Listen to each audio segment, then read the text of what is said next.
And now number 3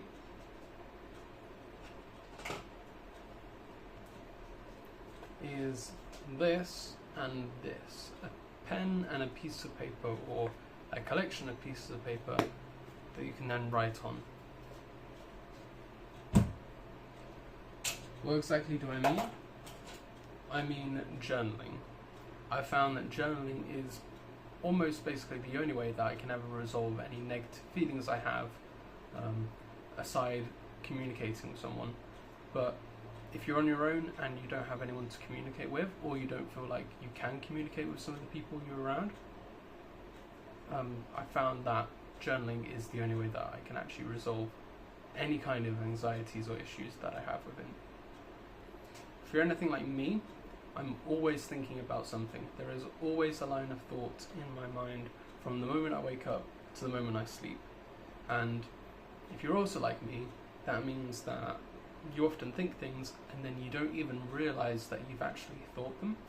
You just kind of move on to the next thought. But the thing is, thoughts have impressions on us.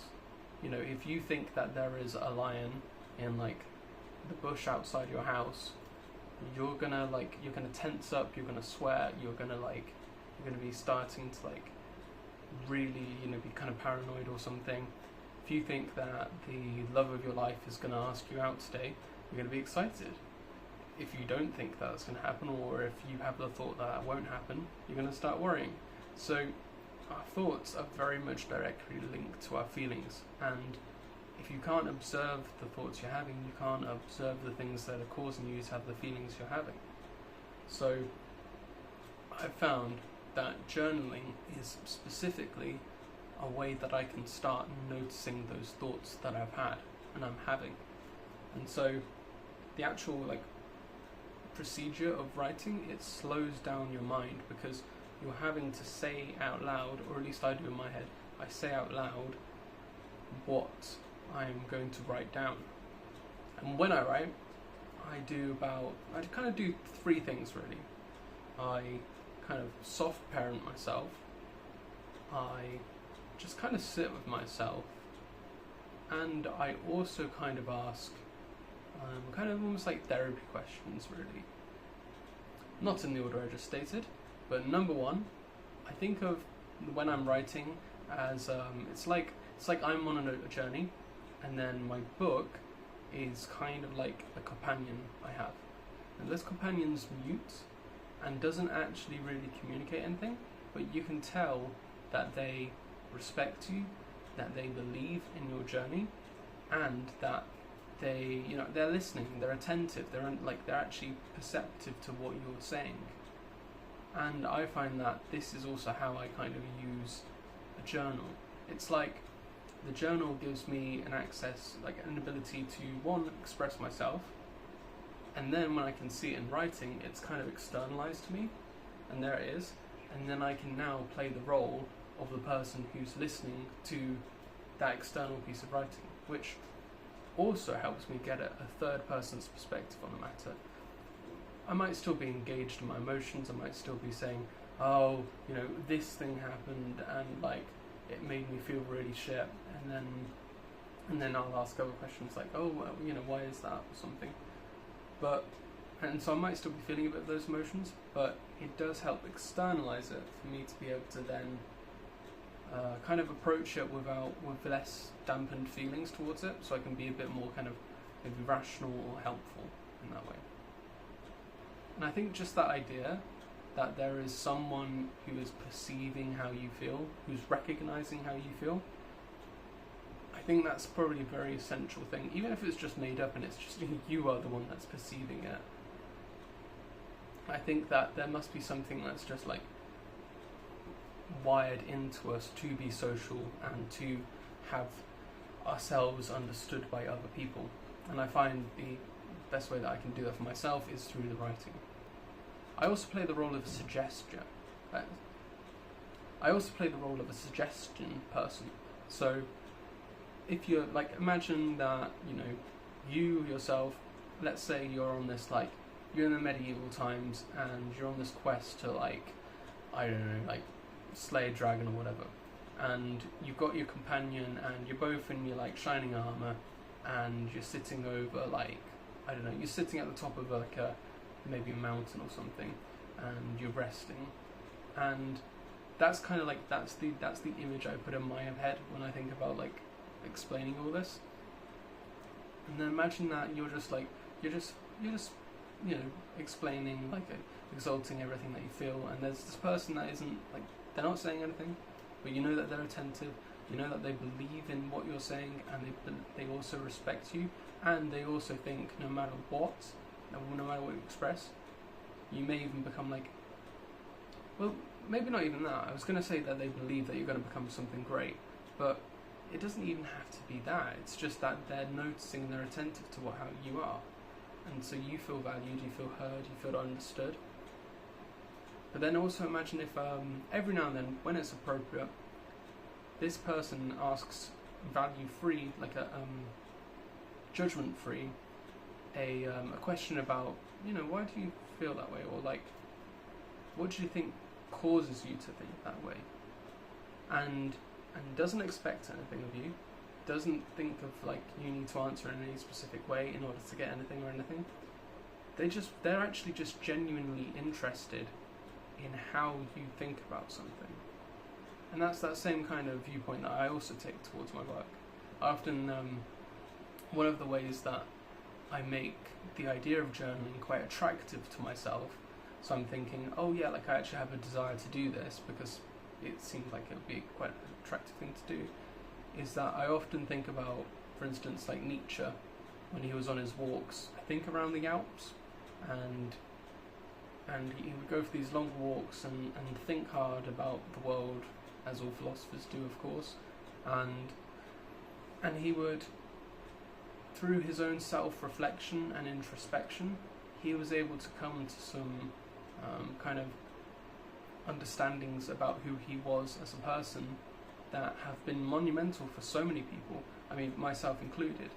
He, for instance, like Nietzsche was kind of the first person I really kind of went to, who I think was probably someone who very much integrated their shadow into themselves, and I found a lot of value in just my own personal development from also being able to do the same thing, and that came from reading parts of Nietzsche. And so that's the second part. I take on this kind of investigator role that's just interested in understanding how I think about things, and I let myself be curious about that. It also helps change things. So when I'm thinking like, oh, I'm so stressed about this thing, or like, or this thing's that way, I can then almost like switch on this idea, like this kind of a new interpretation or like analysis, where I go, oh, actually, yeah, like, why is it that way? And I treat it as though like I'm curious about it, and that perhaps there's even the desire there to be able to uncover deeper understandings about how my own like mind is structured, and also if there's any shared ways that other people think about things. Because for me, like, I'm from like quite a kind of I came from like a Christian Church of England school, and so even though I would like consider myself a kind of like more atheistic person, I've still internalized quite a lot of those ideas about like, love thy neighbour and stuff like that, or treat how you'd want to be treated. But I often kind of also did that in kind of like quite a self-sacrificing way, and I think what this also really helps me to do is to do the flip side, the actual kind of wholeness of that, the opposite side of the treat others as you'd like to be treated, where in the sense that I also treat myself how I treat others. And that's like another interesting like way of looking at it, because I don't know, if you treated yourself royally and then you treated everyone else like shit, then if you took this principle, then you'd have to treat yourself like shit, and you'd realise how bad you feel about yourself, and then that would also perhaps force you to talk to others better. And lastly, one of the things I do is I soft parent myself, and I think that this is kind of, and it fits with the other two, it's this kind of general idea that like You know, if you're a parent, then you've got to lay some like ground rules. You've got to like establish what's acceptable and not acceptable. But you're also, if you're soft parenting, then you're doing those things, but you're also knowing that the child who you've got is like going to grow, and that they're even going to become like more intelligent from letting them discover how things are and asking them questions about how things are, so that they can start, you know, like wearing the gears, and they can start thinking about how things are. Like, they don't just have to accept what other people tell them about things. And so it includes, you know, open questions about, oh, why do you think this way? And not like value judging them, because also internalized to that as well is this idea that like the child will, you don't need to steer them in a positive way. If they are kind of naturally like able to self-reflect, which they will be able to do if you allow them to, then they will come to understand how is kind of like a harmonious way to live with other people, because they'll understand themselves and they'll understand how they can kind of do what they want to do in their life while also fitting in with other people. You know, you treat yourself as though you are like that little child who's kind of innocent but can be held to account. But you're not there to like judge them and tell them they're terrible and like pass judgment on them. You're just there to help them grow. You're there to like be their support. It doesn't mean you have to, for instance, like lie to them or say that things are other than they are, but you just have to kind of sit with them. And I think that this connects to one of the podcasts that Andrew Huberman did with Becky Kennedy, I think, Dr. Becky Kennedy. I'd really highly recommend going and just searching up Andrew Huberman, Dr. Becky Kennedy, and just watch the two of the podcasts that they've done together, because that kind of viewpoint I think is such a key, and it's definitely like a key perspective that I've wanted to and I have internalized into myself. I don't do it all the time, but it's very much something that I've seen that when I journal and think like that and treat myself that way, when I then like, deal with what I've written, it's been so fucking monumental. Like, this is the only way I've been able to find that has resolved my internal conflicts, my internal tensions, and it's also brought me so much more insight into my own life as well. It helps like save time where I would be confused and anxious and do stupid things and then regret them, because I can just reflect and I can think about these things. So how do you get into this? Well, you don't have to do every single day.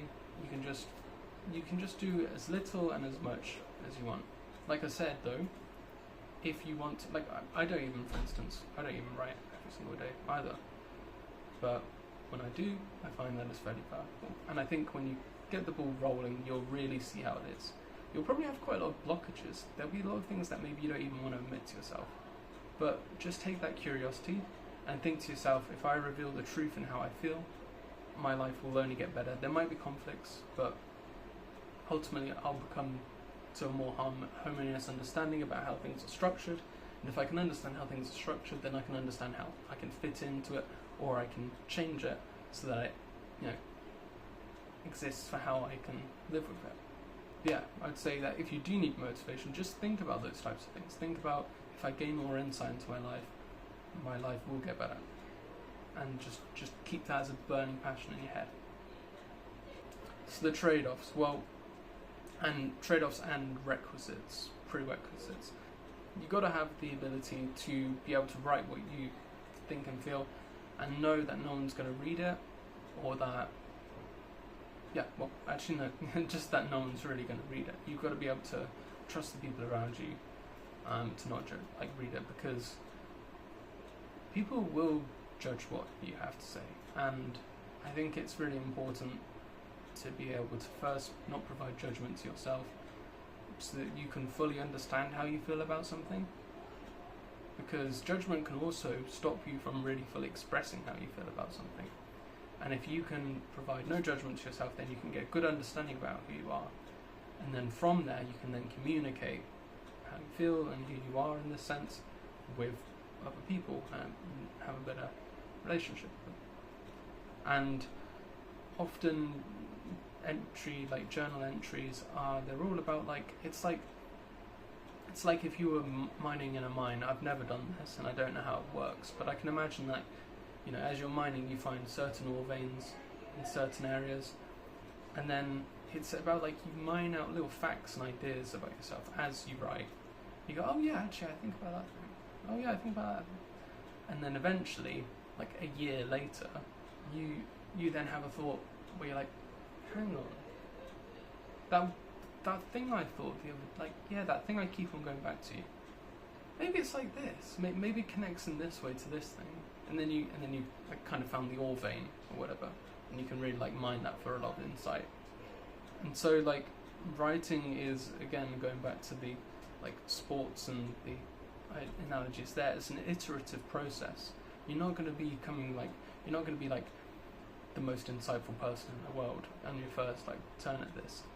It's just something that you can come back to, dip in and out of, and you actually will just grow from. So don't expect anything big from yourself. Just do little bits and just let the curiosity take you. That's what I would say, at least. And the trade-off is that you have to spend some time journaling, which is again another thing about time, but you don't even have to necessarily do it on pen and paper. Now I think pen and paper actually works better because you have to write slower, and there's maybe also something a bit more physical about it, perhaps. But you could just do it on your phone. You could do it when you're commuting to your workplace, if you're on a bus or a train. You could do it when just before bedtime. You could do it when you wake up first thing in the morning, and just give it 5 minutes, maybe even 10 minutes, and just sit there and just go, oh yeah, today I feel this way. And just do something like that, and you're going to be trading that 5 or 10 minutes in the morning or at any point in the day, but and you won't be able to do anything else in that time, but you will see that this will compound, and you have so much more self-knowledge and awareness than anyone else. Not that you have to judge yourself by anyone else, but in a certain sense, everyone is developing, and if people develop faster than you, then they will be in higher leverage positions to be able to exert power. And you kind of want to be on their same level because you want to enjoy life the same way that they do. And also, if there is someone who is opposing how you want to live your life, then they may be able to be in a place where they're more advantageous if they get there sooner than you. It isn't a very nice thought, but it is something that is worth thinking about. And you can still believe in cooperation and harmony while thinking this. Anyway, thank you very much for watching. Subscribe if you'd want to see any more videos like this. I'm going to make another video. If it's out, then it should be here, and it's 3 more things that you can do to improve your life. And then if you want to watch a video about self-love and why you should, quote unquote, kind of forgive yourself for your previous actions and your previous life circumstances, then watch this video. Have a great day, and remember that it's never too late or too early to start improving your life for the best.